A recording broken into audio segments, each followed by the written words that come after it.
Got lots of love, love.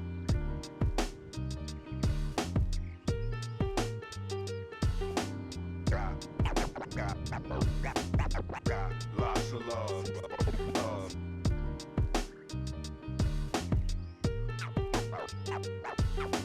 Got lots of love, love.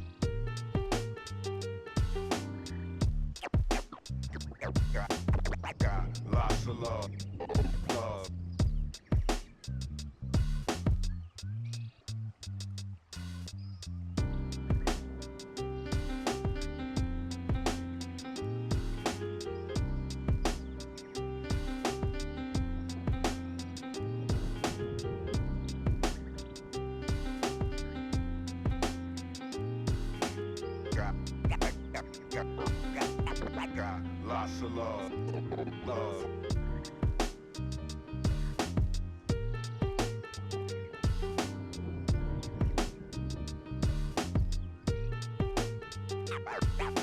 Got lots of love, love.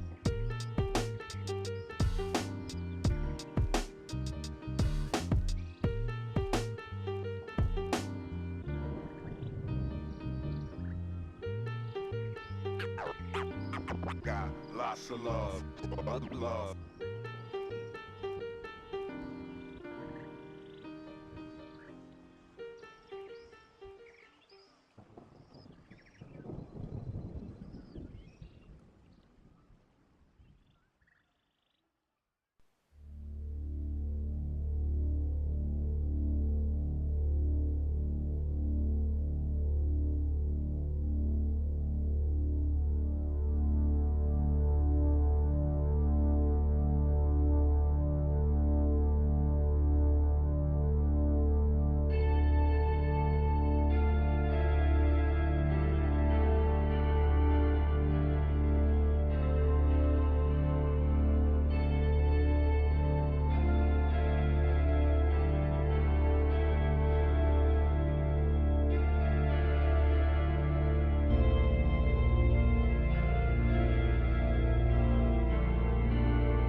4v3. Everfrog Esports trying to find what angle they can, trying to find somebody out of position. We're gonna go through on this. Oh, what a wall. They're gonna deflect. D-White gonna go in. It's going to be a really, really interesting one.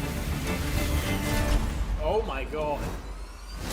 All of this competition could be so damn close, so I cannot wait for us to finally decide who's going to be the champion.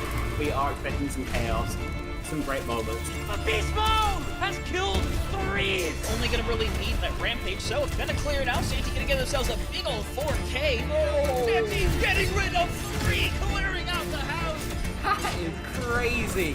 Nunji actually kills 3 people. This team feels entirely different on this faster composition.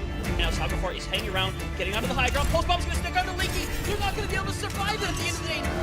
Blue manages to find a 3K. Rio shoving this Ana into a corner. Woo! One more for the road for Rio. That is all signs go. Melophobia with 3 Melophobia. Start the fight. They'll end the fight. Oh my god. Beagle Bus, they have to play aggressively into this energy. Popping off in a moment where you needed just that. Ruby in that backline. Oh, the flick. Looking for it. Oh my goodness. The 4th one as well. Do they get the 8? They get the 8.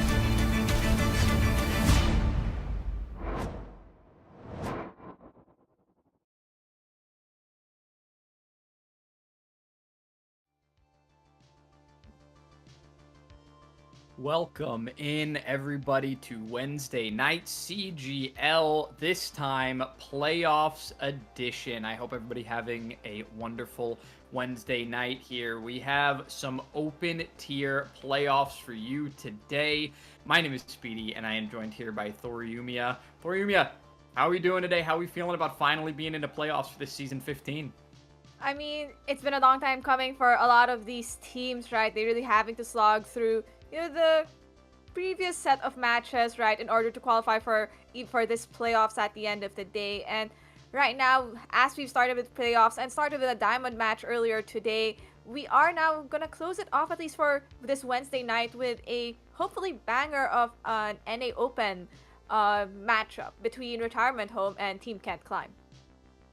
Yeah, some of the top-tier gameplay that you could see here, and we're starting off in the very first round of this winner's bracket as well. So, going to be a lot on the line, but not too threatening for these teams yet. Obviously, they will have a second chance, whichever one of these teams does drop down to the lower bracket. But you want to try and make a winner's run for as long as you can. You want to be the dominant team in this tier, and so far there's a little bit of a difference between these two teams, and the fact that Team Can't Climb is in fact has taken 3 losses on the season, so ending 5-3, whereas of course Retirement Home 6-2, so a little bit better record wise, but it's not such a huge distinction that this couldn't still be a really close game.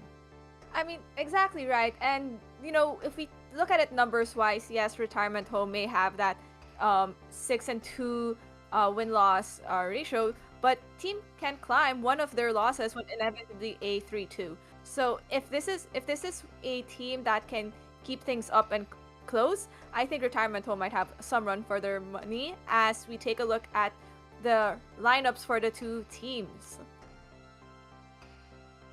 Heading in first to Retirement Home, going to be starting off here with Chocoman, Esol, Blue Jay, Actual, and Liam Helium 29. So sporting a composition that I think a lot of people would be kind of worried about dealing with. But you know what? Now that we're in playoffs, I kind of feel like there's nothing that these teams really can't handle. It's going to be a slog for everything at this point. Exactly, and if there's one thing that Team Can't Climb can do is slog through, the matchup. And with that is their lineup of players. You have Slurpe and Aseishi as their DPS lineup, Hidden on that tank role, and Abandon and Chris just rounding up that support line in a composition that makes a bit more sense to our viewers. But it's not like they can run something different against this Retirement Home team. Yeah, there's definitely not a singular forced meta set in stone right now. There's a lot of different things from the map to the playstyle preference of certain teams, honestly. There's a lot of changes that have been made and a lot of difference in composition, even of the same style, that have been made. So these two teams sporting different lineups here with their favorite heroes. But, you know, those can always get canceled out. You don't always get what you want. So we're going to go ahead and head over to the bans now and see what these teams do not want to see on their opposition side. Going to be starting off for Retirement Home and starting off here on Lijiang Tower. These are going to be the heroes that they're banning for. I mean, if we're going to Lijiang Tower, there's different sets of heroes you could ban. You could potentially ban Ifara if you have, you know, players who aren't as confident dealing with Ifara on their own. Only one map, I think, is really difficult to play Farah in. Or you could just deny speed altogether. Ban that Lucio would be an interesting type of play, but it might be too early if you decide to do that. But Retirement Home have decided to ban the Ramatra instead, denying, you know, Team Can't Climb any chance to ban a tank. So a Ramatra ban is interesting in itself because you have an idea of what type of tank they want to play, and I wouldn't be surprised if a Junker Queen comes into play. Yeah, it's definitely going to be a Broly style. It's going to be brought out if you're going to ban out that Ramatra. It's a really, really tough forward hero to be running into that you don't want to be trying to slam your head into repeatedly. It's just a little bit too tough to deal with that way. So getting that eliminated definitely means that there's going to be some kind of aggression, either a rush or a brawl coming out. But now Team Can't Climb. They have to find a ban here between support and damage, and it's going to be the damage coming out. It'll be that Farah. So a little bit of a specific ban, but, you know, the way that Farah has progressed ever since Perks coming out, it's not just Gardens that you see her played on anymore. It could be a lot more flexible, could be used in a couple of different points here on Lijiang Tower. So a pretty solid ban and one that's definitely not new for Lijiang Tower since the perk release. Exactly, and you did mention that Farah isn't really just limited to Gardens anymore. You could play her on Night Market. We've seen teams roll out in maybe some divier ball composition on Night Market to cause that additional disruption. And, you know, you have some players who really trust their Farah gameplay and would play it on something like Control Center. So the fact that there's a Farah ban means that maybe Team Can't Climb either aren't comfortable dealing with it on Lijiang Tower, or they know that Retirement Home may have a really solid Farah player on their side and they just don't want to deal with it on Lijiang Tower. Yeah, one or the other, but either way, it will not be available, so we're going to be expecting a certain style to be played here. We know what not to expect. Now we just have to see what the actual rollout is, because, of course, there are theorizations here, definitely, that the Junker Queen may come out, or it may even be that Reinhardt rolling out, not wanting to be burnt down too much by the Ramatra. It's definitely a tank comfort pick, that Reinhardt at this point. Not something that's chosen ultra frequently for meta reasons, but sometimes chosen just for preference of the tank player. So we've got some peaks here at what we're going to be seeing. It looks like Team Can't Climb showing us a little bit more than what I would think Retirement Home are actually going to roll out on. I mean, let's be real. As much as we do know Lucio Mercy could be a memeier kind of pick for a composition, it still runs fairly well depending on what else is being played. But they are rolling out with a Hog in this situation. This is a pretty interesting pick, not really seeing much Hog gameplay on Lijiang Tower or just Hog in general on any map, but Team Can't Climb already taking the point. Yeah, really nice hook right away to find Ace immediately. No Symmetra to help you get set up. Once those turrets get taken down, that'll be it. Now, running right past the Sigma to go for the backline. It's going to be Kriz going down as well. Hidden eventually does fall, so no more frontliners either. It's a pretty quick cleanup fight, and although Team Can't Climb had the first possession, Retirement Home were the first to really plant their feet and get control here. It's just unfortunate because Ace did die pretty early on, and you want that Symmetra to ramp up the damage. The unfortunate hook from Blue Jay has been doing a lot of work, already building up towards half of their ultimate charge, so you're expecting this ultimate to come out pretty soon. Yeah, and right now Blue Jay has to be a little bit proactive with those hooks before those Sigma shields come out, but Hidden right now not doing a good job of rotating these walls in the shield. Once that tank gets burned down, it is really easy to run through a lot of these players that like to just plant their feet and take shots from afar. Easel does lose their life in that team fight, but they'll be able to get back pretty quickly, so the team kill is going to mean Retirement Home just sending their Lucio back to pick up and head back over. Yep, Retirement Home building up towards 2 ultimates, one of them being that whole hog, so that's just going to deny any space. So that's all up to Hidden to really either deny any of that whole hog from getting value, or that really solid wall maybe from Ace to deny it, because they really need to push and take point at a certain junction, especially now that the whole hog is close to that 100% mark. Yeah, it would have been nice for this Sigma to have a little bit more control on the points. Definitely not easy to run into a Roadhog if Sigma is prefer to be on the defensive end of things here. A wall doesn't really cut anybody off too well, and Blue Jay able to use that Kitsune rush to find a lot of picks here. Just standing right up front and eating up so much damage, using all the support and self-healing. Even getting frozen here isn't going to matter. They do finally take down Blue Jay, but is there enough time? It was the last elimination of the fight. And I think that's a really key elimination. So if I'm Retirement Home, I would want to pop this Blade, maybe your High Noon very early, especially when your Hog is down, because you have nothing really to stall the point. And that's what you need to do at this point. Yeah, and Retirement Home going to be using that Blade, finds Ace early on and just cutting through everything. I mean, they didn't even watch for the flank. You should have known. Going for the 5K, gonna get slept. Blue Jay trying to stall this one out, only 3% left, but Isol had an absolute field day. Plenty of open space to work with. Nobody was watching the approach from the top. Yep, and I think that's one of the things you should be watching out for, is that Genji, who definitely has Blade at that point, and wondering where are they coming from. There's always needs to be someone marking that Genji, especially with how mobile they are and now that the tank is down. But we are heading to the Favored Gardens, and with that Pharah ban, I wouldn't be surprised if some of these players switch into playing something like an Echo, which Team Can't Climb have already been hinting to us on the top. Now, is Retirement Home going to continue running this Roadhog?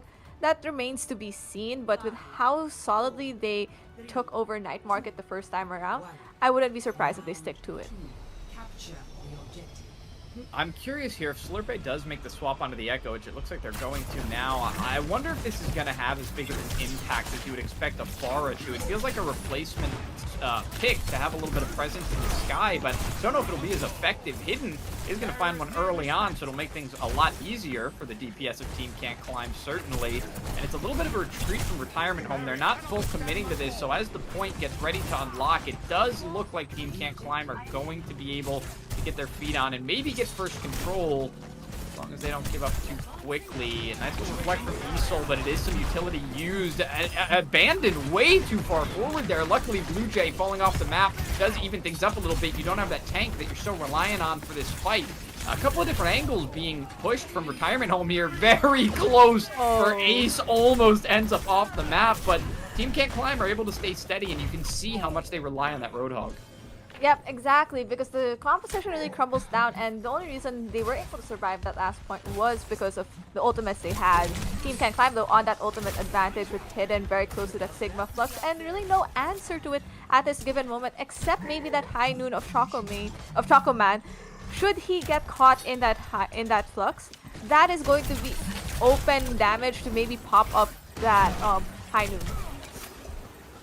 Nice from Blue Jay there to just stand on top of the wall instead of falling in front of it and letting them get some easy damage. You can see Team Can't Climb and push very far back. They do get the Flux and connect with the tank, so they're going to be focusing a lot of damage there. The Kiriko there not going to be able to save the Roadhog, and you can see as soon as that Roadhog drops or gets split from the team, it's just pieces falling apart for Retirement Home. Yep, and at the end of the day, Liam manages to get out just in time, but Retirement Home do have ultimates to work with for this next fight. Choco Man with that High Noon means they have open space to work with. So this is up to Team Can't Climb to deny it, either with maybe that rush from Chris, or maybe that mid-May Blizzard to just deny this push. Yeah, with a cut off of Blue Jay, they open up the wall and send that Kitsune rush out, but it doesn't look like it's enough. A really nice pushback here from Team Can't Climb. They get out of the way. There is a High Noon here from the Cassidy, but not going to be able to connect with that Echo, and a really well-placed shield from the Sigma is going to prevent any damage going down on anybody else either. So they do finally find Choco Man, and now they get to push into the point with the player advantage. It's just going to be actual trying to touch as long as they can. No beat online anymore. Abandoned still has theirs, and the Blizzard hasn't been used yet either. You have to imagine that's coming out soon. Here it is. Doesn't catch the ball just yet, but this Blade is going to have so little space to work with because of that Blizzard on point. finally able to engage. Isol gets taken out very quickly, and it looks like Team Can't Climb are going to have this one all to themselves once they finish picking off these players. Yep, this flankier character is still alive, making some space. Chocolate Man already taking Slurpee in the process, but from all those who are still alive, it's just this Wrecking Ball, and actually no, it's just the Tracer, and that's not really enough for them. 1-1, we are hitting match point for map 1. It's going to go to 3, so our expectation of this one being close is definitely holding up so far. It's a matter of style changes, really. We saw Retirement Home making an attempt to go for something a little bit divier, a little bit more synergistic, standardly, at least, and didn't quite work out for them either. So it seems like Team Can't Climb making a small swap onto that Echo very much worked out for them, because rather than getting 0 to 100, they ended that second point with 100 to 0. So they've turned things around. Now Retirement Home have to respond. And I think a lot of it just comes to the burst damage Echo Stickies has to offer, especially against a Roadhog. If there's one thing Team Can't Climb have already noticed, is that Blue Jay creates so much of the openings for this Retirement Home team. So if they can get this Roadhog down and no one gets hooked, it's a free push for them, and that's exactly what they're doing. Hidden this time, not going to have a lot of walls to rotate around. Going to have to play in the open, not really Sigma's favorite position. Going to have to use those shields very sparingly and wisely. Already had one taken down. Got to move in now to help your Mei. Ace does have full perks online, which is good to see. Very defensively playing Mei at this point. Does get healed back up. And Retirement Home after retreat. This time both teams are playing it slow. They're engaging around the middle, but nobody able to execute on anything just yet. Isol finally finding Abandon in the back. That was the play they needed with Slurpee. Countering it quickly. Hidden going down is huge, though. You lose your tank at that point in the fight. Things are going to start going the other way. It looks like Retirement Home, once they find the rest of these players stalling out, they should have it. Chocolate Man does get taken out by Kriz, though. It was a little more even than I think Retirement Home were expecting. Yeah, and I think that might be a sign for Team Can't Climb to still push now that they're full resource, but there's a massive hook from Blue Jay, puts Hidden at a very unfortunate spot, and they're forced to at least back out and die in the process. I am Team Can't Climb. I think that's just go back outside the door, regroup with the team, because Retirement Home have already taken this very forward position that can be very oppressive, especially if Blue Jay is just tossing those hooks from the outside. Whole Hog online and beats for Retirement Home. Team Can't Climb, you have that Blizzard and Rush, so I'm expecting some flank gameplay to at least get value with this. Yeah, there are going to be a lot of ultimates online here, and it's going to open up with the Kitsune Rush. A Blizzard into it as well. They do separate the Roadhog in the back of the team, so Blue Jay gets taken down. Nicely pushed into their spawn. Now they get to run through the rest of the team. Team Can't Climb, very good at making it a systematic push through. It's a commit, though, from the Kiriko. The Kitsune Rush is going to come out here, and they're going to use it to survive for a little while longer, but the Kiriko gets caught on the Mei wall in her own Kitsune. Slurpee's the one taken down, though. Isol seems to have a lot of free room to work with it. Now getting the Blade online, gets away from that Mei. Doesn't take too much damage, and the Blade will save the day. I mean, that's really all it took. Nobody keeping tabs on Isol is always the demise of Team Can't Climb. And it's just so unfortunate because they didn't even cap the point in any of that, given how many ults they had to expend to ultimates online to work with for this next fight. But Retirement only having that high noon, so they can push this, at least this copy of Slurpee. Interesting adjustment to make here, bringing out the Orisa, maybe wanting to stall the Roadhog, not be so afraid of the hook anymore. They're trying to take several angles here. There is a beef inside a Team Can't Climb, but they're still losing players. Slurpee was focused down so hard, and while Hidden in the front line is able to find a little bit, losing Abandon is going to be detrimental. No more of that AoE healing, no more of the speed boosting away from the hook either. They're just going to be at the mercy of the front line of Retirement Home, and it seemingly is not going to let up. One by one, the rest of Team Can't Climb will fall, and at 99-0 once again for the third time, it'll be Retirement Home that take the win this time and bring themselves to a map 1 win. Unfortunate for Team Can't Climb, they had the right idea on how they wanted to retake the point with their ultimates, but just really didn't get the necessary picks to clean up the kills and finally turn the point in their favor. So Retirement Home looking very solid in this Roadhog composition that is terrifying if those hooks land. So a lot of this is going to be capitalizing on making sure to, push in when the hook doesn't land. Yeah, you mentioned something interesting earlier, which was the possibility of a Junker Queen and seeing more of a rush composition rather than a brawl. And it felt like almost all of the pieces were there, uh, but it was a Roadhog instead of a Junker Queen. It was a very interesting adaptation to make, not one that the meta is really calling for at the moment.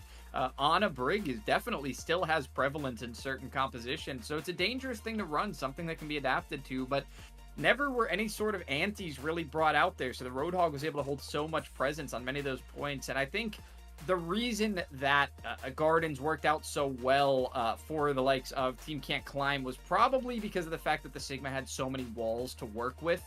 And when that was taken away on Control Center, it just went right back to what we saw trying to attack on Night Market, which was that you don't have enough defense to work with, not enough survivability. Playing aggro with that comp just doesn't really work as well. Exactly, and I think there were so many opportunities for adaptation that Team Can't Climb can do, right? You see Retirement Home coming out with that Roadhog, you'd think, yes, we might need the Ana to at least throw in some anti-nades in to help, melt this hog even faster, right? Yes, there might be a Suzu from that Kiriko, but it forces out a key cooldown and allows everyone else in that team to just jump onto the Kiriko. And another thing you have to take into account from a composition like that Roadhog is it kind of plays a bit brawlier, right? Than, if you play something that can poke from a distance. It seemed like the composition that Team Can Climb wanted to play was a poke brawl hybrid, and that might have made it more difficult for them to just adjust back into maybe playing an Ana, because that forces the Ana to be on no man's land a lot of the time to at least help get value. Yeah, Isol was just having a field day with the backliners anyway, so it would have been very dangerous. Maybe some of them wishing that they had a little bit more defensive utility for themselves. Kiriko and Lucio, they don't necessarily defend each other well, but they have very useful utility of their own, which is, of course, Lucio speed boosting away, having the boop, and then Kiriko having the teleport and the Suzu. They can defend themselves individually, but they don't quite work as well together as something like Ana Brig, who can really help each other out and kind of cross-defend each other. Isol was just able to take them one by one. Whoever didn't have their cooldowns online was Isol's target and would just get eliminated, so the survivability drops immediately. Not to mention, Team Can't Climb already had less survivability than Retirement Home because the Roadhog was being run. Exactly, and I think a lot of it also is just you want that Lucio speed, so it's really hard to just give up the Lucio to play something like an Honor Brig, because you are inevitably forced to play slower, and if you're unable to set up as quickly as you would like, the whole composition of Retirement Home is just going to speed straight onto you to get those massive hooks and picks. So it's a pick comp at the end of the day, but they are getting value from it. But we are heading to this second map, and we are being brought to New Junk City. New Junk City should be a really interesting one, honestly. I still see Retirement Home being likely comfortable in this one. I think Team Can't Climb choosing this one, maybe it'll serve in their favor a little bit. Certainly not with the composition that they were running. They're going to have to make some changes to get more aggro, and with this being, of course, the game type that we're going to be getting into, the Flashpoint, you have to assume that there's going to be an adaptation to something a lot more aggro here from Team Can't Climb. So I think we're going to see a different pace and a different style from them that should give us a refresh and see something else that they might have up their sleeve, something that might look just a little bit better, hopefully a lot better, so they can try to take this win and even this one up. Right. I think there is really this big attempt by Team Can't Climb to try to slow things down, and Retirement Home isn't letting them. So I would want to see this team try matching that tempo, right? I'd want to see them really speed up, match the pacing, and actually brawl it out, because a lot of the times it felt like they weren't brawling it out. I think the question now is whether you try to bring some of those counters that we had talked about earlier, the likes of an Ana, or maybe bringing out the Junker Queen and playing more of a rush to kind of take what their style is working at and just go straight into it that way. Of course, the Junker Queen even less defensive than the Sigma would be, so you can finally play into that rush style. It seemed like they're trying to play the Sigma a little bit too aggressively, and it just didn't work out for them. But who knows what we're even going to have available, because we are headed into our round of bans here for New Junk City, and we'll see if everything's going to be on the board that they want it to be. They have some reads on each other now, so what should we expect to see banned out? I think that banning the hog would just be a waste of a pick if I think there might be some level of read from Team Can't Climb that Retirement Home has a bit more things up their sleeves. So maybe something within the tanks is what they might end up banning. But I think more so to force them into maybe a certain set of tanks that their tank player might just be more comfortable with. But as it seems, Zarya is locked in as the ban for Team Can't Climb, and that's a pretty interesting ban for me because I don't really see as much Zarya being played. Yeah, that's got to be something pretty specific that they're trying to lock down there on Retirement Home. So Retirement Home are going to have to answer with their own ban, either on a DPS or support here. Last round, we didn't get a support ban, and Retirement Home decide to go for a DPS here. Then we'll see 2 in a row where supports get out of dodge for free. It seems like a lot of compositions are really built around what your support line is going to be and how well you can execute survival strategies. So that goes untouched again. It would be very interesting to see. And it is going to be a DPS. It's going to be the Echo, something that slightly a problem for them last game, but was it really that bad?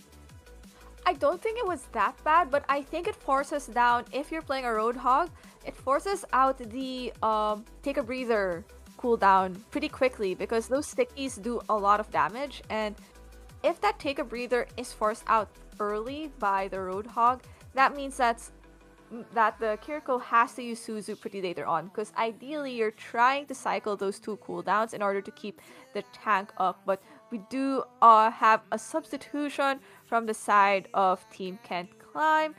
Coming in for Hidden is Hiran Spirit, playing for that tank role.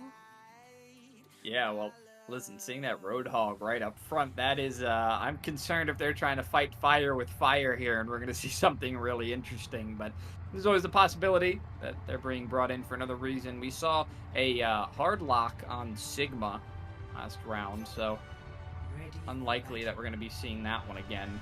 This time, it looks like the adaptation is going to be to play that rush and answer what Retirement Home have, but not with a Roadhog of your own. Instead, playing, I would say, the more frequently seen style of this rush comp. Exactly. I think that's what they wanted to play at least, or I was hoping to expect them to play, is this Junker Queen. But Junker Queen is very solid in these new Junk City maps. A lot of people just getting value from this character. Retirement Home, though, the only change to their composition has been Choco Man switching over to the Mei, and those walls can be significantly oppressive, especially if that Junker Queen is just locked off from everyone else on the team. So it's all up to Team Can't Climb to tell their Junker Queen, hey, you're split by wall, we need you to move either left, right, and all of that. Yeah, Slurpay here playing the Soldier now. Going to be looking for an opening pick. Going to be keeping that distance from the Roadhog as well, crucially, which means that Easel has more targets to focus on. I think this is a really good composition to run to break up the target focus and the execution of Retirement Home. Really slow them down. Don't allow them to keep that pace that they had last time. I love these rotations around the objective here. Although Retirement Home have control of the objective, they're opening so much time for a pick here from Slurpay or honestly either of the DPS, even Ace. Hiran does go low trying to drop in though. The team isn't quite there, and that's a really crucial target to get first for the side of Retirement Home. They definitely picked up a good one for their opening. And now it seems like they're going to be able to lock it down for real this time. Yep, and luckily enough, Team Can't Climb now have an idea of what Retirement Home wants to play. So I'm wondering if they really want to stick with this Junkrat, right? Junkrat really just doing more work when they have to funnel damage through a choke. But the fact you're trying to enter through a choke is hard, but they've already caught Blue Jay, and that's a big pick. Yeah, the wall there from Choco Man, not wanting to leave the teammates separated that were in the back line. The team can't climb, but truthfully, it would have been a fairly good wall. Luckily, Retirement Home are able to hold on to this one continuously. I saw teleport there from Liam, get the switch up onto Hiran, and while Hiran does find actual, Lucio's not really the target you usually want to get last. It probably won't matter anyway. It's unlikely that we will see a touch here, so the first point going to be going over to Retirement Home. And or at least, coming to these next fights, if you're Retirement Home, you have a healthy ultimate bank to work with. So this is going to be opening up with one of these ultimates. I wouldn't be surprised if it's the Kiriko Rush. But for Team Can't Climb, you only have this Junkrat. With this positioning, not really going to get any value. No, I mean, I can't believe that Ace survived that long. The supports there were really trying to keep Ace out there, putting out a lot of damage. And an ultimate here, popped by Slurpee. Gonna be using that overclock, but it's not really getting any value. The first shot was deflected by Isol, and now with 5 ultimates online, Retirement Home just picking up some late kills here, some late eliminations. They're gonna get the point, and it costs them nothing. It costs them nothing. It costs Team Can Climb a singular ult, but the switch to Pharah might make things a bit harder because there is no hit scan from Retirement Home. Power Committed gets a big pick. Yeah, 2 big picks in a row there. Ace and Choco Man actually both finding pretty significant picks. And Blue Jay, too far overextended, especially after losing your Kiriko. Truthfully, that should be expected when you're that far forward. So, Retirement Home here sort of giving it away. It's a slow move in from Team Can't Climb, but they've got the Pharah in the air now with very little to counter it. Some nice icicle shots from Choco Man, certainly, but you're going to need that a little bit more reliably if you want to find an elimination. Now, the Kiriko back, both Kitsune rushes are out, and this is kind of an even fight here.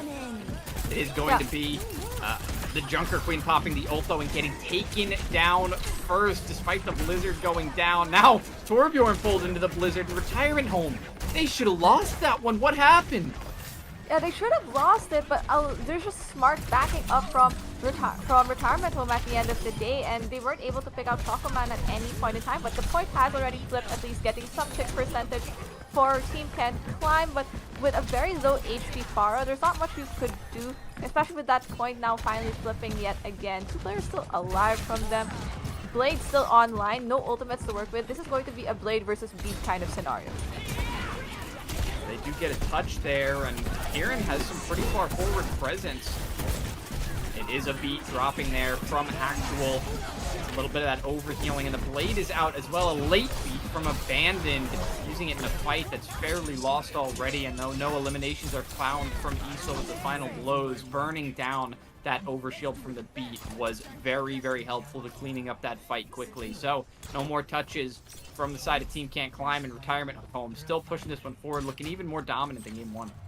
Yeah, you could see the swaps coming from the side of Team Can Climb, Abandon going on to that Juno, and here in Spirit switching to that Roadhog, hoping to play Hog v Hog, and well, there's the Ana we've been waiting for, and that massive hook. Yeah, the Ana and the Juno both coming out in a Roadhog as an answer. Slurpee does use the ultimate, one of the first successful ultimates we've seen so far from Team Can't Climb. In fact, that might be the first one. So, Ace here, using the welcome mat to take out Choco.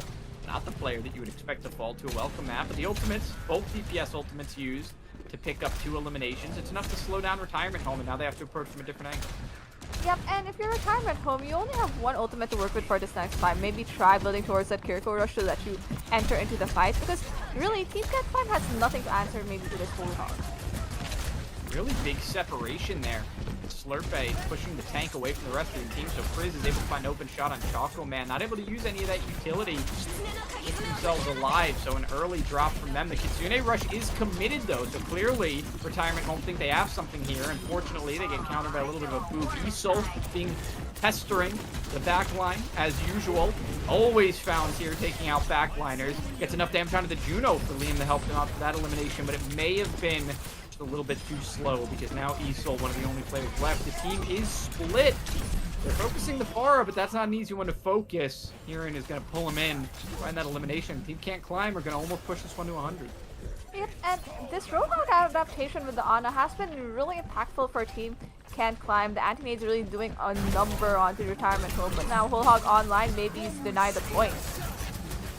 Yeah, pulling in the Roadhog and then using that Whole Hog. It was a nice beat there from Actual, but usually a Whole Hog is not the ultimate you want to be using that for, especially when there's things like the Barrage online there and the Orbital Ray. Slurpee finds Actual and Choco Man goes down as well. Retirement Home are dropping one by one, and it's a strange situation. Once again, we see Retirement Home failing to be able to find any control on a point, and now Team Can't Climb are starting to look like the more dominant team. Yep, I like the adaptations of Team Can Climb. I will commend them for that because they are now definitely getting value from it. Nano online, probably going to be given to that Pharah just to either help them sustain or build towards that other barrage, or it could also just be there to sustain your Roadhog into this next fight. But Retirement Home you're having a blade. There really is no answer to a blade to this other than maybe a molten core to deny the space. And you're hoping Ace builds towards that. Scorpion turrets here are actually fairly useful.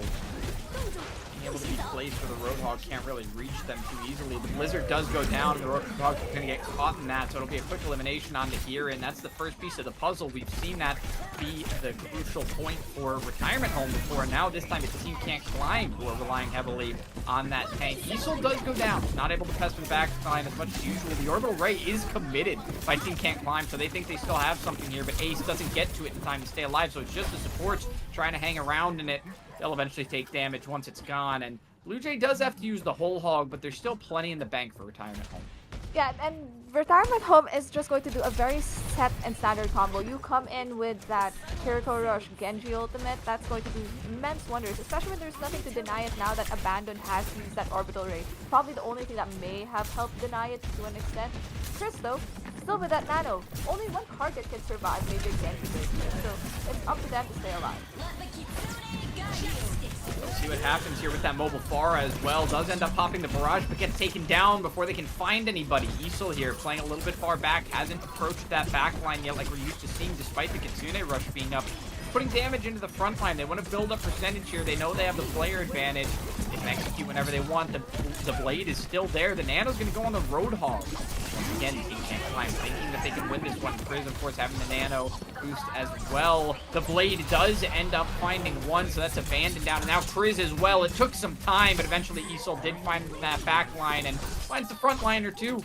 So that's going to be with four more percent remaining. Retirement Home taking themselves a second map, putting themselves on match point. And while it wasn't the cleanest we've seen, they definitely did have more strong moments. I think if there's a player that I love watching from Retirement Home, it has been Easel, or Essel, because he has just been adjusting their playstyle to what is coming up. Oh, sorry.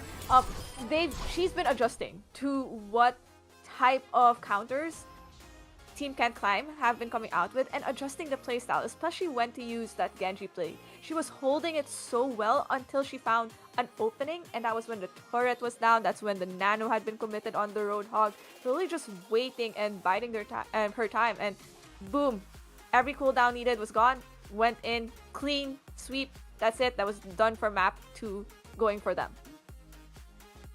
Yeah, they've taken 2 maps fairly convincingly at this point. Team Can't Climb don't look helpless by any means. They definitely look like they're still in this one and they still have a way to fight back into it. But right now they are down by 2. So it's not the situation they really want to be in at this point. They do have a chance to fight back. Could still be 3 maps remaining. We don't know. But before that, we are going to take a short break, so make sure to stick around. This one could be ending on the very next map, or Team Can't Climb just might save their own skin. Stick around right after this break.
welcome back in, everybody. We told you it would be a short one, and it was. I won't take any slander. That was as short as you're getting. This could be it. We are on map 3 here, and we have a 2-0 game. Retirement Home are up on Team Can't Climb, and they've got themselves on match point. They just have to take one more. Thoriyumiya, do you think they can do it?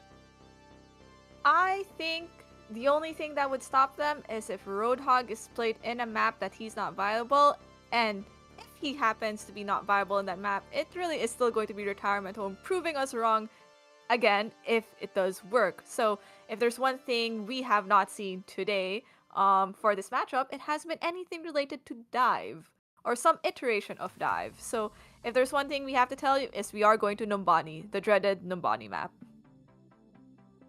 Yeah, we are headed to Numbani, so this is going to change the way that this is going to be played for sure. You mentioned that dive, and it has to be used. Now, we did see Retirement Home bring out the Wrecking Ball for a moment on Gardens of Lijiang Tower, just to try and get that last touch on the point, try to get themselves some control on the point that they lost there on Lijiang. So, a little bit of an attempt, maybe, but I certainly wouldn't call it a dive in its composition in its entirety. So, Numbani is definitely going to change the way this one is played.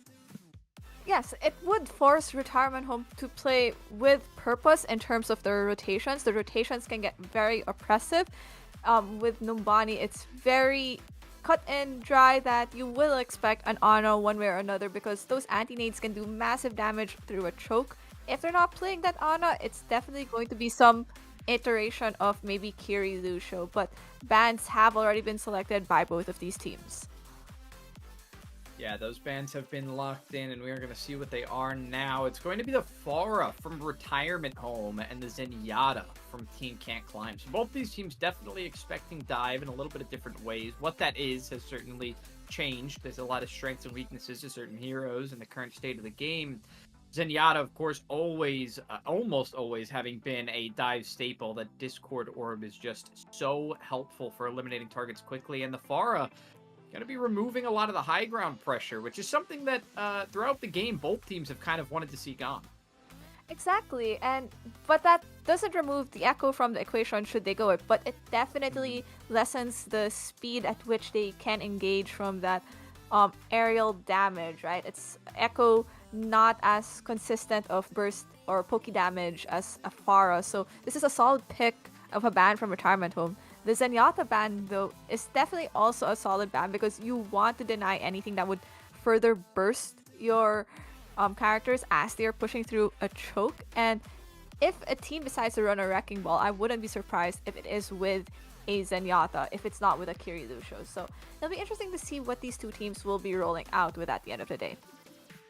Yeah, we've definitely seen here in the CGL go for something like that, the Zenyatta with the Wrecking Ball for easier executions, but not going to be available here. So it's going to be really all about pressuring the high ground. I think high ground threats are going to be a big deal here, especially on defense. I think the Ashe is very possible to come out here at this one, and I think the Orisa holding ground on the point is very possible as well. Although Team Can't Climb, they've showed us the Sigma before.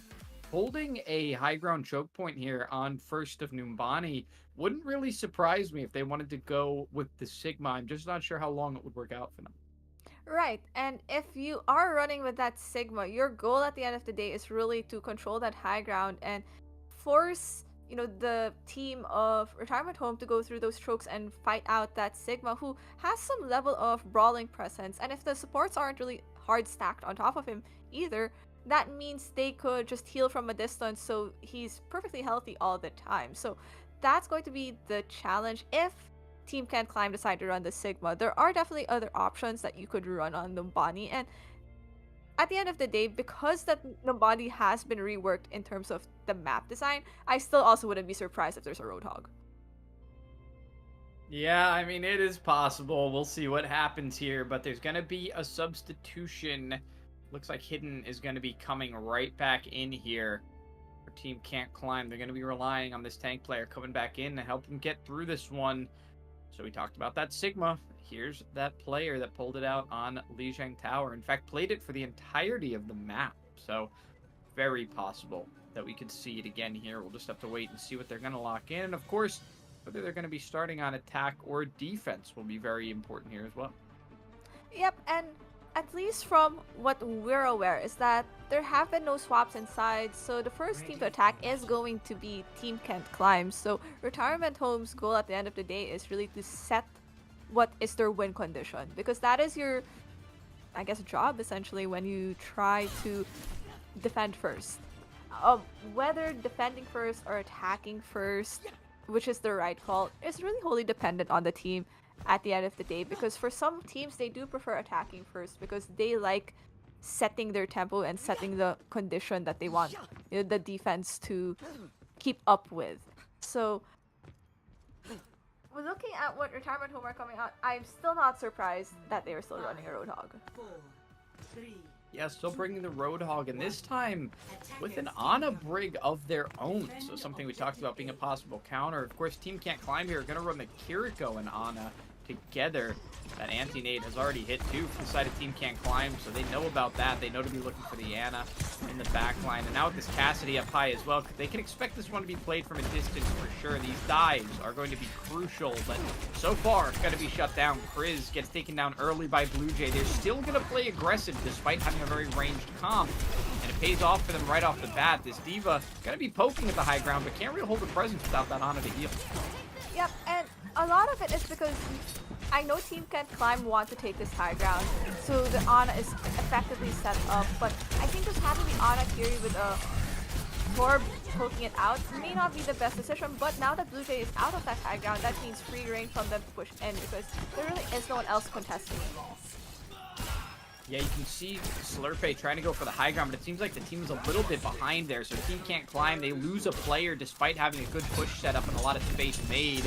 Now it's Retirement Home trying to pull up the space here. They're trying to move forward, hold more ground. They can't get the Roadhog to the high ground just yet, so it's kind of on the DPS to get this job done. The Genji repeatedly having to climb to the high ground. But it looks like Team Can't Climb have this pretty solid for the moment. Isol did a really great job of just poking their head up and getting rid of that Torbjorn turret, taking a little bit of poke, and now going deep. Completely ignored by Ace for a moment there and being dealt with slowly. Yeah, B-back already is hidden, but building definitely towards that bomb, so they could at least keep themselves up. But Kriz has to stay alive. Barely any HP left. They have Nano. She has Nano, and you want that for this next engagement. But Retirement Home have a lot of ultimates to also work with. It seems like they're just getting, you know, the full front of the damage into Team Can't Climb. This rotation has been a struggle for Team Can't Climb, and I think they need to kind of vary it up a bit. A lot of ults right now. Retirement Home, they've used up. Don't have that full hog yet. It's just a brawl between the two tanks right now, and it seems like D.Va not able to focus on diving with the team. Does have the Roadhog separated, but the blade comes out while the D.Va is gone, and that's going to pick up some real easy targets. Essel finds two. Not much more, so things are going to stay a little bit stagnant here. Choco Man does get to keep a lot of that ultimate charge because of the fact that they didn't pull the triggers. They're going to be pulling that one up quickly, but it's going to be a rally committed. They still want to hold this despite being up on the high ground. A nice D.Va bomb there to clear them off the high ground, though. And Kitsune Rush going to be committed as well. Team Can't Climb have a lot of damage output here, and they are closing in on the last few remaining players for Retirement Home. So it seems like it's just going to be some staggered touches and maybe nothing more. Yeah, but with Suzu expanded and Nano still online, this is going to be a Nano in onto that Roadhog, definitely to recontest the point, but no, Essel already gets another hit. Yeah, and Slurpee is putting out damage as well with this blade. Finally finds a little bit of an answer. Essel has had all of the attention so far as that Genji play goes, especially with that blade, so being able to finally make a play of their own, Slurpee's got to be feeling good here. A nice point cap for Team Can't Climb. They get to move themselves forward, and they're making more progress than we've really seen for them in former battles. Yeah, and with that also means retaking this high ground from, you know, Retirement Home, who does want to play her, especially their Ana. So if they can just keep this high ground to themselves without getting picked, that would be great. But that's a huge sleep from Liam, and he's going to at least force the defense. So it comes out, and Slurpee is actually going to move a little bit far forward, going to hold under the high ground now, knowing that they can retake from a couple different angles. Liam does find Slurpee on the way out, though. So that'll slow down Team Can't Climb here, but not if Blue Jay falls. You don't have any more frontline pressure. You got to stay on the high ground. You have nothing to brawl with anymore. that should be a little bit more distance made for Team Can't Climb, truthfully, despite the fact that they lost a player. The Kitsune gonna get committed here by Team Can't Climb. They want to move forward. They're gonna find a little bit of damage here. Nice Suzu is gonna make sure Hidden isn't anti. He can continue to hold up like this, and it'll result in Choco Man being taken down. Now, with the Ana caught out on the side, that'll inevitably see them taken down. That Brig can't help. The Roadhog moving back as well. Will they contest the last 2.5 meters? It looks like they will. And Hidden's going to be taken out of mech. Maybe there's something here. No, an anti-nade is going to make sure that these players still do fall from retirement home, even if Hidden isn't able to keep the robot. It seems that Hidden was stunned out of being able to remake, so that's very unfortunate from them. I think that was the case, but retirement home have been pushed back, and they now have 4 ultimates at least re-engage and retake this point. That has been really moving at a steady pace for Team Can't Climb, just winning each fight, coming alive. So I wouldn't be surprised if Ace decides to pop this Molten Core to deny even further space from retirement home and to split the Zarya from the team. Yeah, we can see the Zarya coming out from Blue Jay now, which is an answer to the D.Va and Genji both being there. Speaking of Genji, it's going to be a Blade coming out from Essel, who has that nano boost as well. Going to be slept, though, on this Ana, who is still not looking very healthy, can still be engaged, but Essel's going to get anti. Going to be hard to get back. The rest of the team will be taken down, but Hidden dropped on the front line during that fight, so slowly but surely the retirement home players were sent back to their spawn. Or sorry, Team Can't Climb sent back to their spawn here.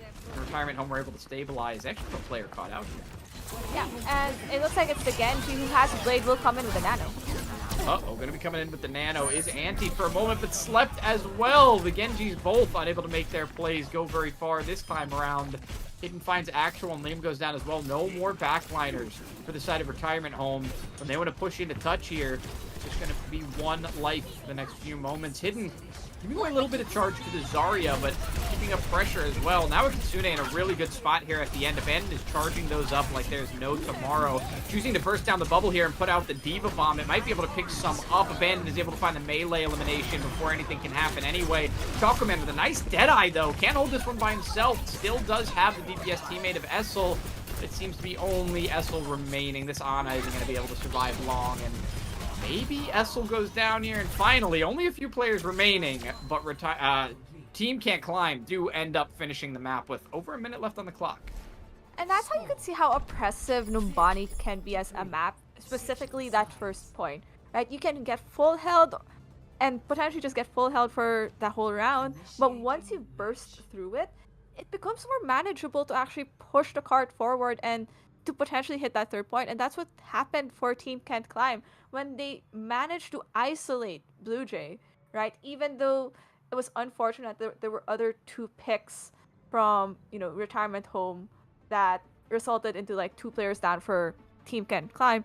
The loss of Blue Jay was essentially the loss of a point presence, and it made it harder for retirement home to really keep the point alive, and Team Can't Climb just capitalized on that. So great job for them understanding their win condition, that yes, maybe we lost our 2 players, but we chased after this hog, melted them down, they're gone, right? It's easier for them to retake point, and that's exactly what they did, especially now that there's no hog just tanking the damage from a Torb turret.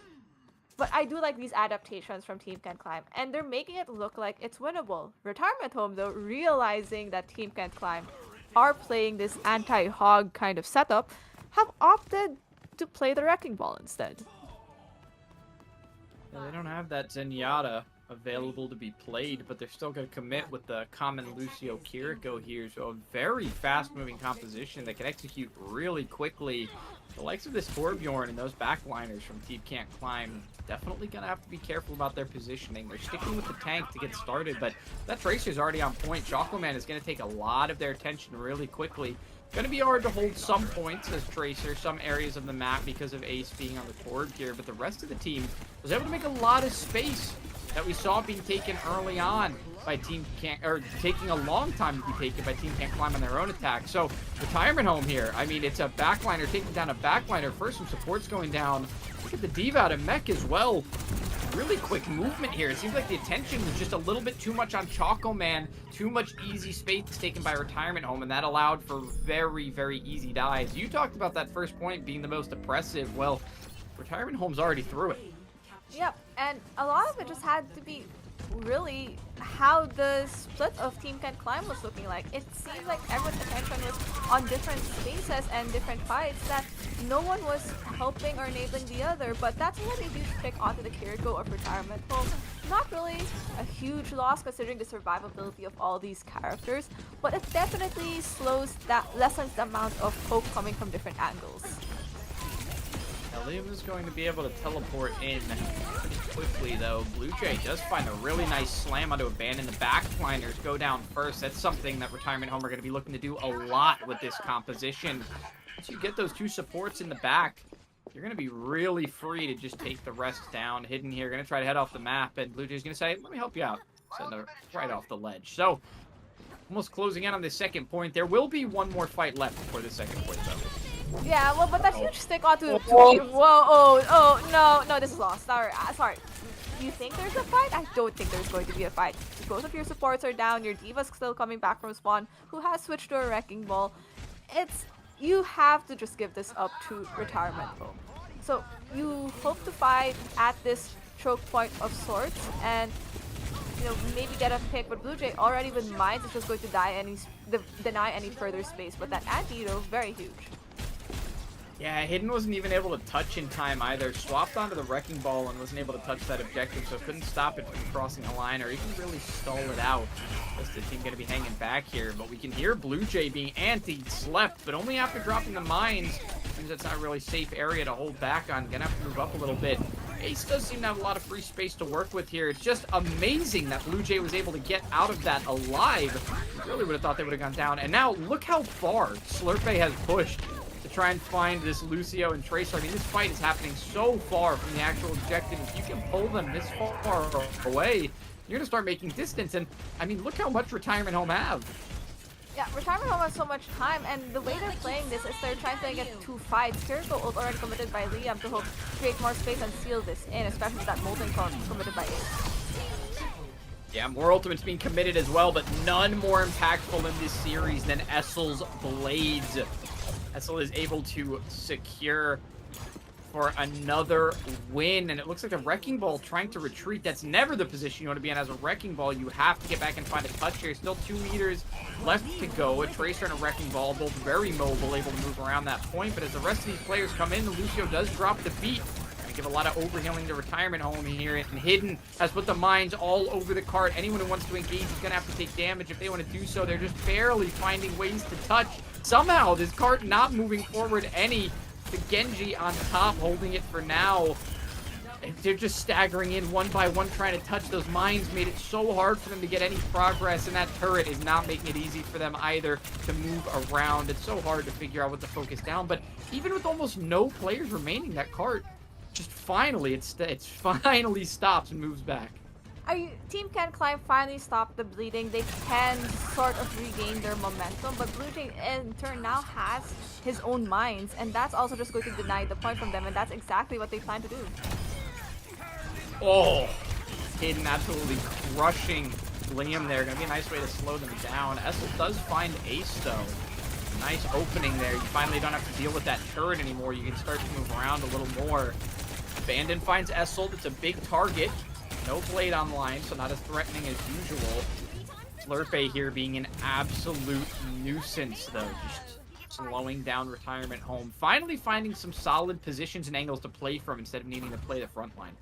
Yep, and Retirement Home have made the swaps, right? You want that Mei Hog Cassidy, which is a really good response to what Team Can Climb are running. And in response, it seems like Slurpee might be switching, considering whether they're going to hold this Pulse Bomb. And in kind, they are making the swap, so they only have this Molten Core and Rally coming to this next fight.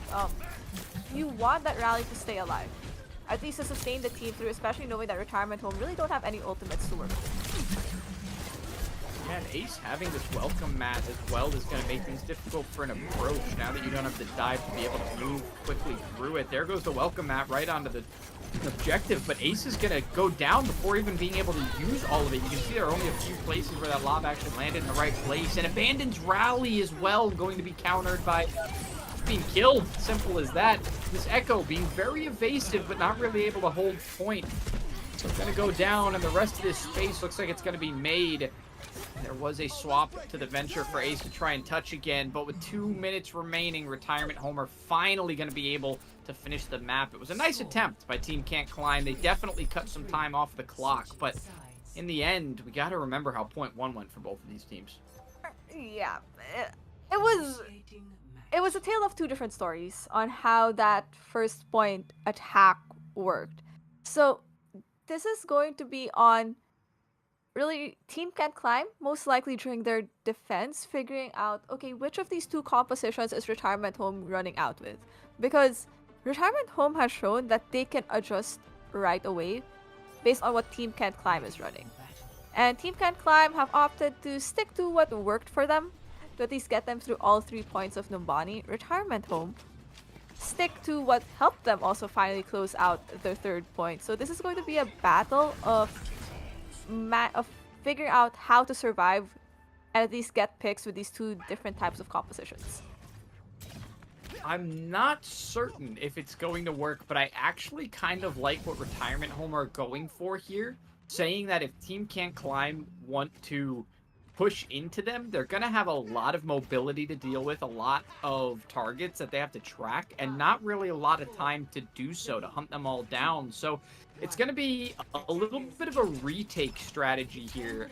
Retirement Home are looking for Team Can't Climb to either get grouped up pushing one spot, or to take the objective for themselves so that Retirement Home can play this like they played their attack, just retaking the objective and putting the pressure there. See if it works out for them. This time, of course, everybody on that level 3. So going to be played a little bit differently. Everybody at their full potential here with their perks online. The Diva right up front, trying to eat up some of the damage. Not really sure if they should be on the defense or offense. A nice Suzu and a little bit of overhealing there for the Wrecking Ball will keep them in it. Looked like for a moment Slurpee was going to go down, but Actual gets boosted off the map by Hidden. The turret of Ace gets taken down, but that can be rejuvenated. Liam cannot. 2 supports taken down now for Retirement Home. Looks like the retake was not viable. Retirement Home not playing it fast enough. Team Can't Climb, slowing it down enough to see that they're going to be countered if they try to take too early. Fight still ongoing with the picks off. Retirement Home finally coming back in with the Blue Jay finally down. This is look like needs the backpedal for everyone else on the team, because any further staggers will just give more cart push for Team Can't Climb, especially with that late pick onto Choco Man. Swaps have been made by Retirement Home, sticking to this back to the Hog Cassidy. If it ain't broke, don't fix, and that's exactly what they're doing, going back to their bread and butter. Team Can't Climb, though, have this Nano online, so I wouldn't be surprised if they engage with it. I would probably hesitate to wait for the Genji Blade to do it, or you could, but you have to be wary of maybe having to use it in an earlier point just to lock this in.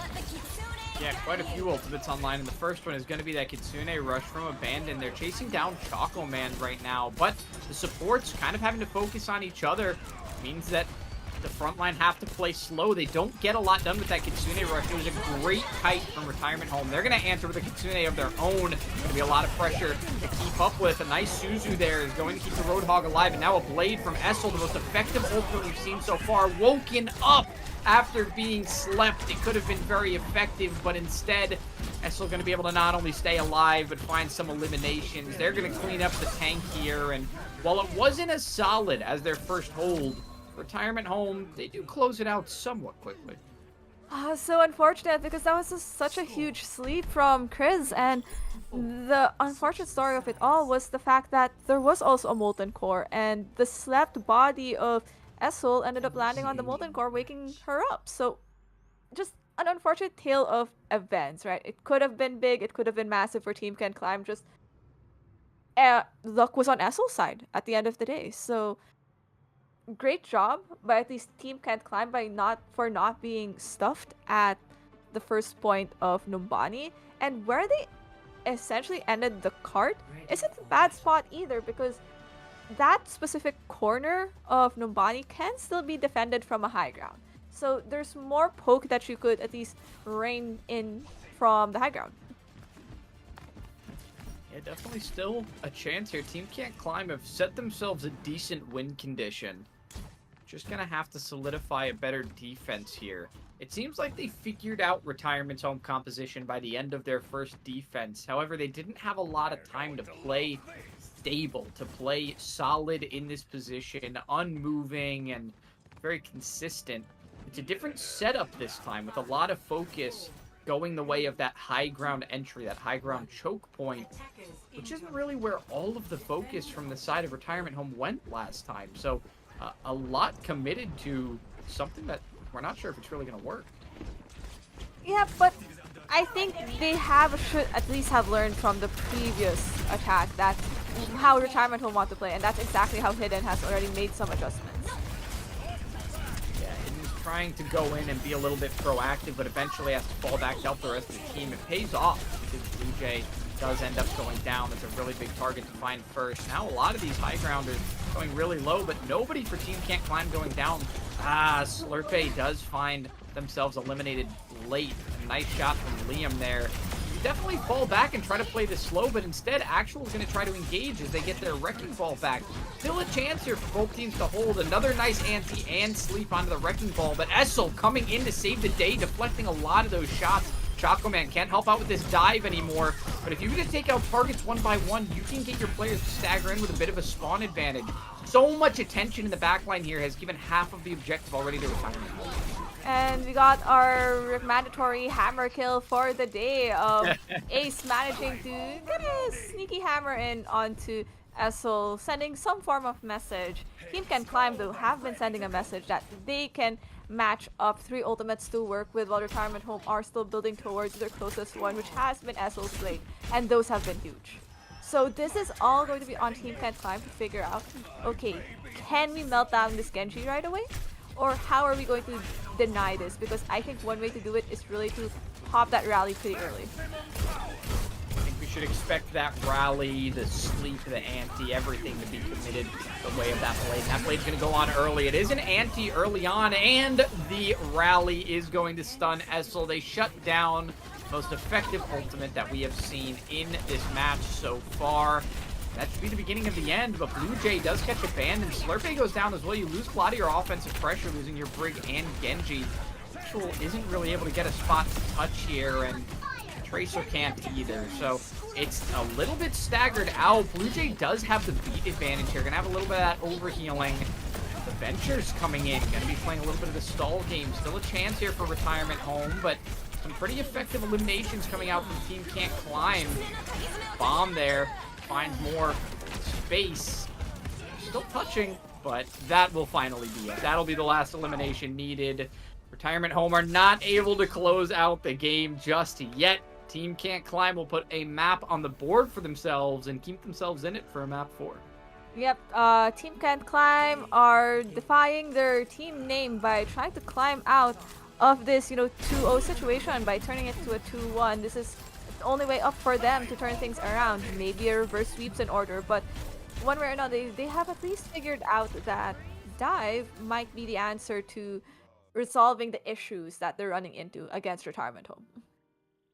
I think there are a few issues that they really have to answer here, and I mean, getting Doombani is a big deal, but now you don't have the opportunity to counter with a map anymore. Now it's going to be Retirement Home's map pick, and they can definitely hold this one out if they get their map pick, especially if they get 2 in a row and time to adapt. Retirement Home are still looking good and still looking like they have a good chance in this one, but Team Can't Climb have the momentum behind them. They're the ones moving forward, figuring things out, kind of unlocking. They have the key to unlock all of the answers right now, and as long as they continue to play this counterplay really well, they're going to be able to hold out. It's just going to take a lot more effort from them, because Retirement Home just have to close it out with 1, and they are going to get their map pick here. They are going to get hero bands of their choice first, so going to look a little bit tougher, but like you said, Team Can't Climb. They're trying to climb out of this pit they've been dug into, and they've got a good chance of it now. Better than they did after map 2, at least. Yep, and you could definitely see the break in itself allowed them to compose themselves and figure out how to at least tackle this, the third map. But it is going to be against their favor now on this map 4 with Retirement Home having that choice, and I would not be surprised if we're going to a map that enables this Roadhog kind of gameplay, something that's brawlier. So if we end up in a push, we end up in a push. I think it's very possible that we head into a push here, and in fact, we are getting news right now that that is what we're going to be heading into, so a very good call there from you. It's going to be Coliseo coming up. So listen, sure, the Roadhog is maybe enabled here. Rush styles are enabled in general, but it's not a one-style map. It's not something where there's only one answer and one thing that thrives. There are a lot of dive compositions, with that Wrecking Ball included, that really do work out well here. So there's a couple of different ways this could be played. Right, and it makes you wonder why Retirement Home picks the specific map out of all the maps and out of all the push maps, because while all push maps are generally brawl, leaning, there are some that allow for other compositions to be opened up and chosen. So going to Coliseo, which can sometimes be allowing a more pokier kind of composition, gives me an idea that Retirement Home maybe want this map because it allows for more flank opportunities for Essel to get away with, off-angle damage, dashes in, because when Essel is also doing really well and has all the space to work with, they're doing magic for the team. Yeah, they really are a highlight player for certain here on Retirement Home. Of course, Blue Jay doing fantastically as well in that tank role, definitely being the solid wall between them and the rest of the team. So we'll be checking out our bans fairly shortly for Coliseo, and I am interested to see what they end up going for, because I think these bans can be really significant to decide what the playstyle is going to be. If they ban out the likes of the Wrecking Ball or even the Tracer, truthfully, I think Retirement Home kind of lock Team Can't Climb out of a solid dive comp that can be able to counter what they're running with the Roadhog. Well, let's not forget, Team Can't Climb aren't afraid to go out and play the Roadhog. They haven't won with it yet, but they have attempted to use it as a counter. And they have at least managed to keep up with playing that Roadhog too. They did take 1 point on New Junk City, so they can learn and adjust, but the bans have already rolled in for these teams, and I'm not too surprised at this incoming Retirement Home ban. You have mentioned, right, that Retirement Home would probably want to ban something that's divey, only for the sole reason that Team Can't Climb has one with it, and they don't seem to be getting as consistent value and Retirement Home hasn't been getting as consistent value. So I wouldn't be surprised if they banned the Diva, because at the end of the day, that's what has been working for Team Can't Climb, especially when Hidden was on it. Yeah, gonna be very helpful for them as well. The Diva is the tank that is locked in here, so that ban going to be very helpful to Retirement Home, because you mentioned how pokey it can be and what a distance you have to play from sometimes. That Diva is so defensive for their teammates against the likes of a Roadhog, being able to defense matrix off a lot of that damage and just stand where their teammates are going to get shot. So no more of that style of dive where you get to play a little bit defensively and then choose your targets. Team Can't Climb, though, they're going to have to answer here on map 4. Will we finally see the second support get banned? There's been a lot of focus here on DPS, especially, really exclusively those Skyfaring DPS. This time it's going to be the Mei, though. Definitely something that would slow down a dive style. So I think it tells you that Team Can't Climb either want to do a big rush here and play this one quick with that, or play with a dive and be unable to be countered by being slowed down by the Mei. But I think at the same time also is that this Roadhog composition that Retirement Home has been coming out with has been some iteration of Genji Cass or a Genji Mei. And the one thing about Coliseo is because of that very long point of where the first, bot is currently set at neutral, a Mei wall could just do so much redesigning of the map, denying sightlines, so it makes it a bit harder also to just maneuver around the way the way Team Can't Climb would want to maneuver. So I think this is a very strategic ban for them, and let's not forget, Mei right clicks, no damage fall off. So if you can predict where those projectiles are gonna land really well, it's a hit scan at the end of the day. Yeah, it is very dangerous to be running into. So with that Diva gone, it is crucial that that Mei is going to be able to take long shots right up the middle of this map. Now, Can't Climb has already blocked something pretty brawly that definitely plays to what they prefer a lot more. Oh, they're out right now. Love some snacks and some good weather. It's on the way. Still surviving through this infinite cold that will not go away. Weather is soon to be on its way. Speaking of which, both these teams on their way now to the push bot. Going to be playing some different styles here. There are some similarities between them, but the execution of both will definitely vary. Yep, and you now see that the Zen is on board means that this is going to be an entirely melt comp from Retirement Home. So this is going to be strategically going for this backline as quick as they can for Team Can't Climb, because if you can mitigate all that incoming additional damage, that would be spectacular for them. Yeah, there are ways to go for really every section of Team Can't Climb here. You can execute on those backliners by diving in with the Genji, or you can take those shots right up front by discording a target that gets hooked. UT Blue Jay here is already looking for those targets. Not really holding defensively right now, trying to find something really aggressive, not minding if the push bot gets a little distance their way, but Team Can't Climb are playing from very safe. It is an anti on Blue Jay. Might have been used to those Kiriko cleanses a little bit too much because tried to heal there while anti. Didn't have any way to get rid of it, and that's going to be a problem here in this one. You can see that even without eliminations, its Team Can't Climb moving forward, finding a lot of distance here. They're just pushing in. All they found was one, and they were able to make this much space. But you can see that Liam is doing most of the damage for the team, already building towards the Transcendence, and Ana already towards Nano. This is an opening for them. Yeah, and that's why they're targeting Liam right now, but Liam doesn't end up going down. Hidden actually dropped while Slurpee dove in, and Slurpee dropping as well means that there's really no more pressure you can hold. Kriz just tries to hold out a little bit longer, stall for some time, but it's going to be a full retreat by Team Can't Climb.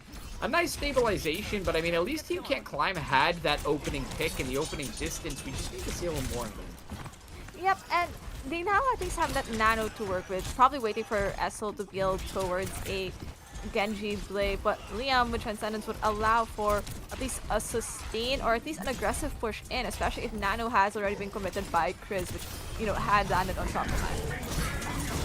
Yeah, it's going to be real aggressive here as Torbjorn holds, puts that welcome mat down, and that's what the Transcendence is going to be used for here. So the option for a Nano Blade is very, very viable. Ace is going to get taken down early, but there's definitely still answers. Here comes the Blade. It's going to be a stun. Really nice stun there. Slept out with the Nano Blade. Hidden gets taken down, and they're not afraid to wake up that Blading Genji anymore. A nice headshot from the Cassidy there, and that'll close it out. What a great answer, knowing that you don't have the Transcendence in the pocket anymore. But also, that was such an expensive fight for Team Can't Climb, and they won. They get nothing from it. Retirement Home, only expanding Transcendence is already massive, so you're walking into this next fight with 4 ultimates to work with. One of them, Denial of Space with Chocoman on the Cassidy, and that's why they're pressuring him out from that angle, so they are pushing in at least Dramato.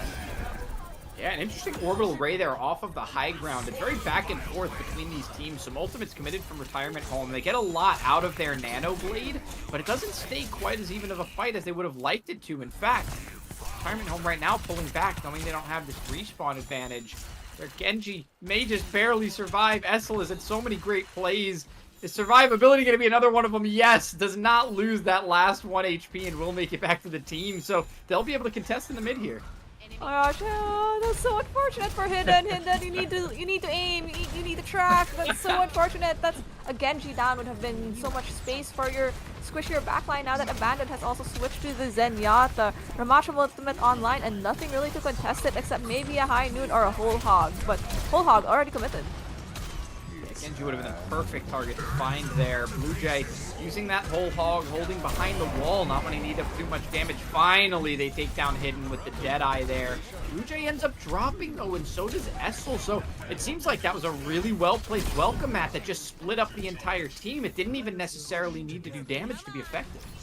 No, like, it really gave time for Hidden to just stay alive. Like, yes, he may have died to the High Noon of Choco Man, but it also forced Choco Man to not even peek main, and that's exactly much more important because now you're rolling the card through. Far Barrage building up very quickly along with the Nano, so if you are Team Can't Climb, you're probably using one of these ultimates for the next fight.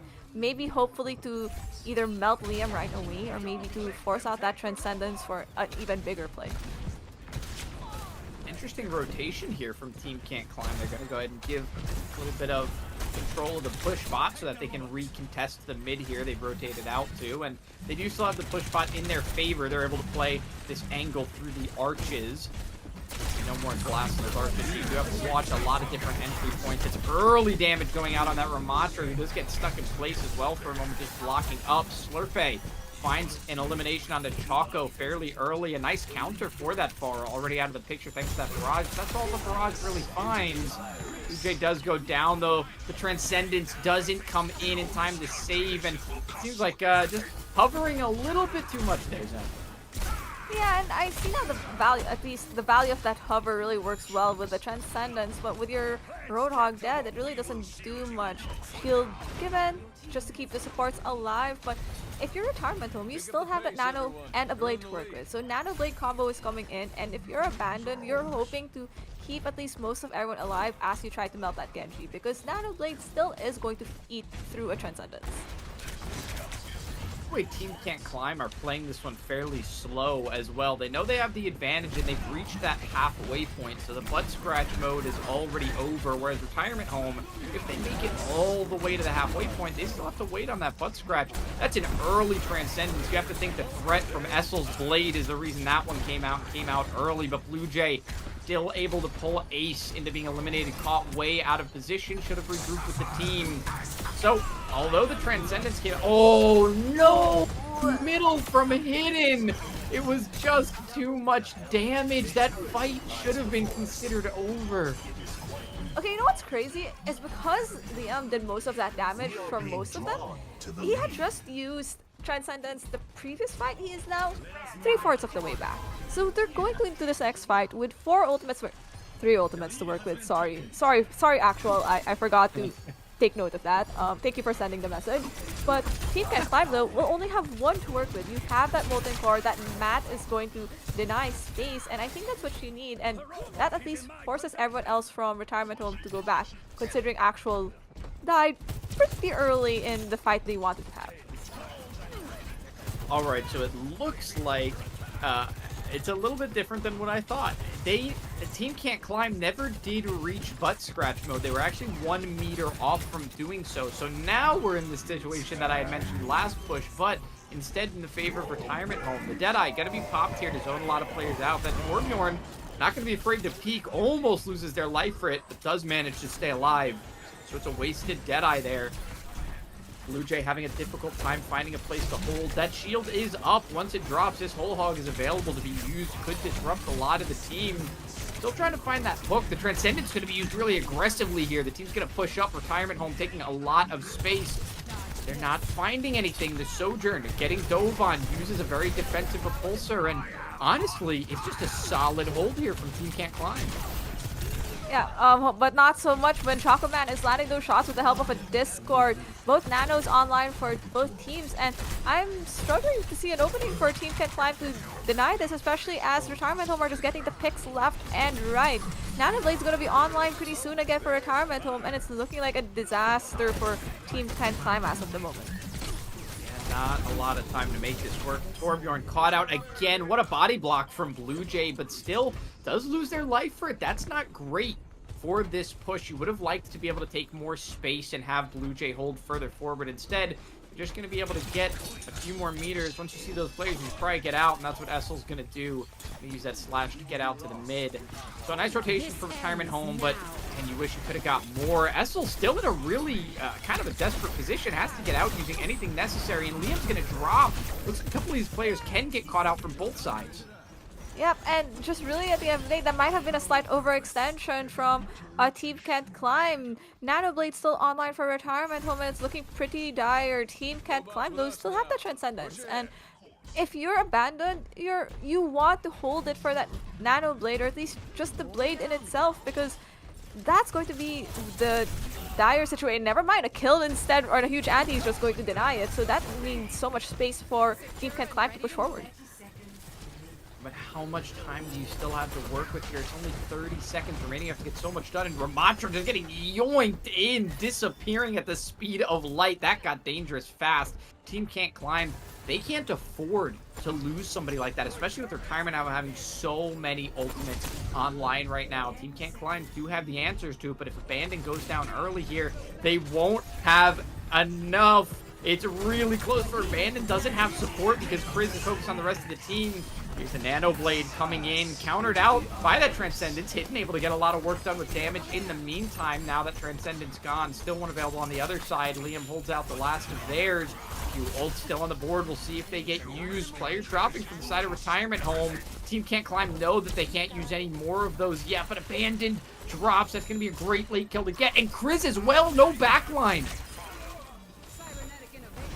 Oh, this is looking pretty dire for Team Can't Climb. The Ana still behind for Retirement Home. And Actual has been doing so much work, and with no one to stay on point to help Hidden, it's just unfortunate. That was, I dare say it, it really was just a misplay from Team Can't Climb. Like, as much as like you want to move that bot, I don't think it should have been, I think you should have helped peel for your supports, right? Like, yes, it's an Ana, and it should have been winnable with a 2v1, but when both of your supports are anti, everyone else from the team has to turn around, like even for just a bit. So it's just really an unfortunate play at the end of the day, but one that Retirement Home capitalized on at the end of the day. So Team Can't Climb at least tried to make a comeback and did pretty solid well. They did not give up at the end of the day, and I think that's the type of attitude you want when you're running through that lower bracket. So unfortunately, Team Can't Climb are heading to that lower bracket, and Retirement Home just moving forward to face off, I think, Amplify for their next match. Yeah, Retirement Home will be looking good moving forward, and 3-1 feels like the perfect way for this one to end, truthfully. It feels like that's a good summary of how this match went. Team Can't Climb, they had their highlight moments. They definitely earned themselves a map win and put some points on the board, but Retirement Home just had the more consistent control of the game in general. So it feels right that this one ends in a 3-1. And Team Can't Climb, as you mentioned, heading down to that lower bracket. Retirement Home going to continue forward, making their way to the top echelon of teams here in the NA Open tier. That's going to be it for the game, but we do have an interview, should have one lined up for after this break. So one of the players of Retirement Home is going to be joining us after a short break. Stick around and we'll break down the rest of the game for you after this.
and the ticket is yours.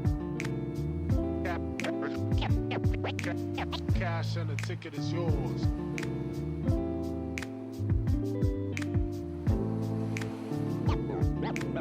Yo.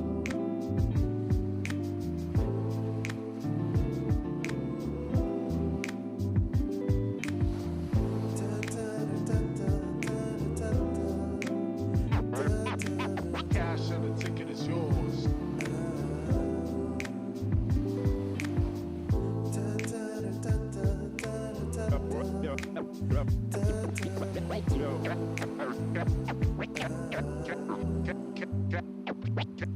Cash and the ticket is yours.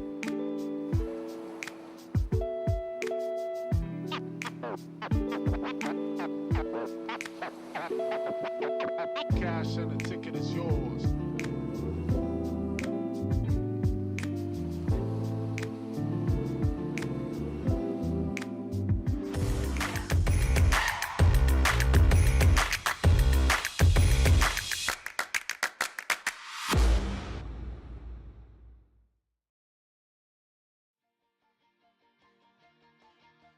Welcome back in, everybody, from our 3-1 game between Retirement Home and Team Can't Climb. Retirement Home coming out on top 3-1. A fairly solid win, but not without its trials and turbulations. Now that we have that one wrapped up, we do have an interview for you here with our good friend Liam, support player for Retirement Home. Liam, welcome in and congratulations on the victory.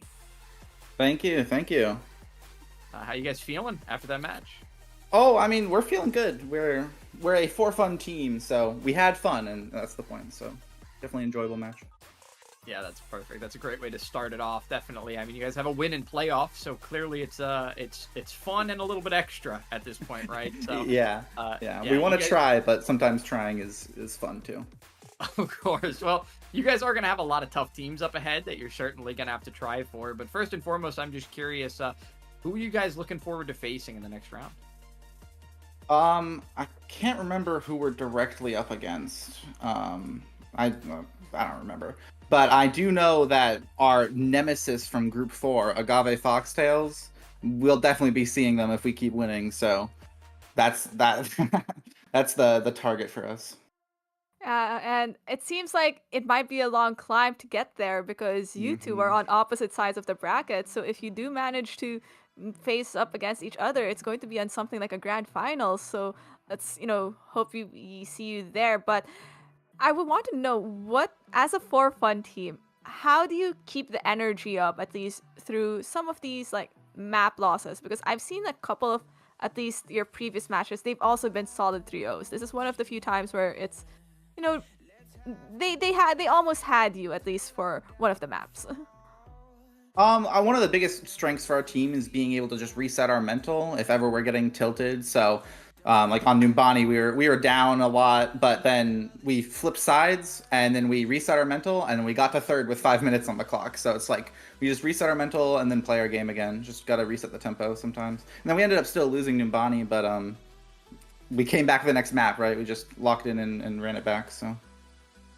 Well, definitely that's what you guys did at the end of the day. Now, I do have an interesting question. As this for fun team, are your compositions really just solidified around the Roadhog, or are we going to be seeing more of different varieties? Because while this Roadhog, props to Blue Jay, really strong and massive picks from the hooks, I want to know if there's other things that you guys have up your sleeves. Well, I don't want to reveal all our strategies, but I also don't mind revealing our strategies. We started out when we were first starting to scrim a lot together as Blue Jay was on the Doom, and we were just he would just go in, get all their cooldowns out, and then die, and then we'd win fights. So we have a strong Doom or Ball dive that we like running. But Blue Jay's been playing the Hog a lot because Ram's been being played a lot, so you just hook the Ram and he's not blocking anymore. But I don't know. We're all pretty flexible, so we'll just play around whatever we're feeling at a given moment. It just happens to be the Hog these past couple weeks. Yeah, well, I mean, as far as flexibility goes, you really didn't have to do a whole lot of it today. Those supports went untouched through the ban phases, other than one time being targeted out, and it really didn't even make too much significance. So you didn't have to do a lot of flexing today. What was the idea behind the ban phase? I mean, you guys did not want to see aerial DPS, huh? I mean, honestly, we just were trying to identify what was bothering us, and half the time, at least like from after first map, we didn't really have a good idea. So we just, I'll just ban the thing that was being slightly annoying, make it a little harder for them. But I think a lot of our picks are just around, especially when we had our ban pick for Colosseo, it was more like protecting the Roadhog pick. So we just ban a tank and make it easier for us. So play around what we can. It definitely worked out for you guys today. You take the victory 3-1, and you're headed to the next round of the winner's bracket. So staying up high, definitely starting off hot. Thank you so much, Liam, for joining us. We appreciate it. And once again, congratulations on your victory. Thank you for the interview. Good luck to all the teams in the bracket. All right, well, that is going to be all we have for tonight. Unfortunately, that is all the CGL we have in its entirety, not just the NA Open here. So I think a pretty strong game to close us out. What do you think, Thor? I think definitely a close and competitive game to close out at least our Wednesday night from. But hey, there are more CGL playoff matches throughout the week, so go stay tuned as there are going to be a couple more matches. I think there's going to be one tomorrow and definitely a handful on Friday, as Fridays seem to be a comfortable game day for a lot of people. But until then, we have Speedy on, that play-by-play, and me, Thoriume, on the color cast. And it was wonderful night to spend with everyone casting this match. But until then, enjoy the rest of your night, and we'll see you all then.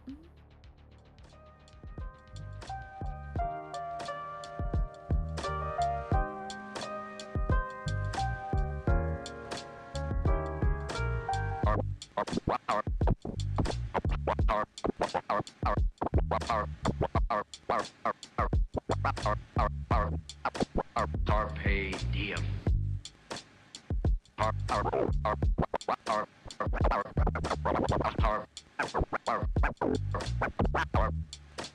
Carpe diem.